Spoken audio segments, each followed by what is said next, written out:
सभी YouTube family को राधे राधे, जय श्री राम। बहुत सुंदर नाच गीत गात है, अच्छा लगे लाइक करना, कमेंट करना, शेयर करना।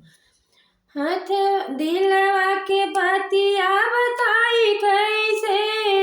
दिलवा के बती बताई कैसे, पिया अंगने में ठाड़ी बोलाई कैसे, पिया अंगने में ठाड़ी बोलाई कैसे,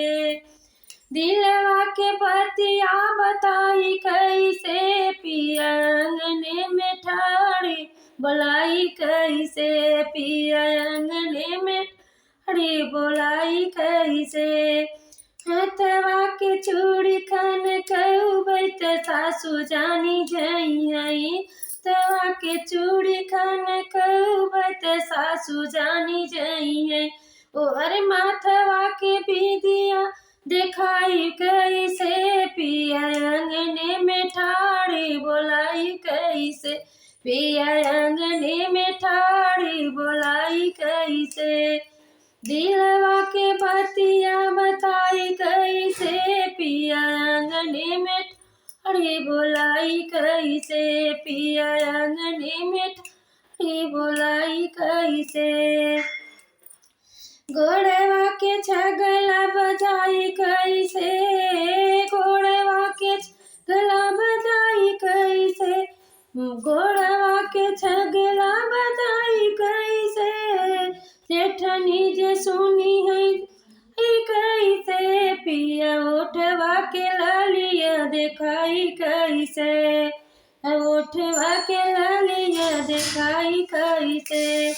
दिलवा के बतिया बताई कैसे, पिया अंगन में ठाड़ी बोलाई कैसे, पिया अंगन में ठाड़ी बोलाई कैसे, दिलवा के बतिया बताई कैसे, पिया अंगन में ठाड़ी बोलाई कैसे, जयकार रब देखिए गाली तो हमारे के बोलाऊ बैदनद मोर देखी है, तहन संकारी कैसे मारी, लाल की चुनरिया दिखाई कैसे, हे लाल की चुनरिया दिखाई कैसे, पिया अंगन में ठाड़ी बोलाई कैसे, पिया अंगन में ठाड़ी बोलाई कैसे, दिलवा के बतिया बताई कैसे, पिया अंगन में ठाड़ी बोलाई कैसे, पिया अंगन में ठाड़ी बोलाई कैसे, देवर अरे हाथवा में गोड़ कमर में पहिरे हमें बीचू कर धनिया, छम छम जे मोरे कमर कर धनिया, कर धन बजाई बैदे मोर सुनिए, कर धन बैदे वर मोर सुनिए, घुघुटा कड़ी के बोलाई कैसे, पिया अंगने में ठाड़ी बोलाई कैसे, घुघुटा कड़ी के बोलाई घुघुटा कड़ी के देखाई कैसे, पिया अंगने में ठाड़ी बोल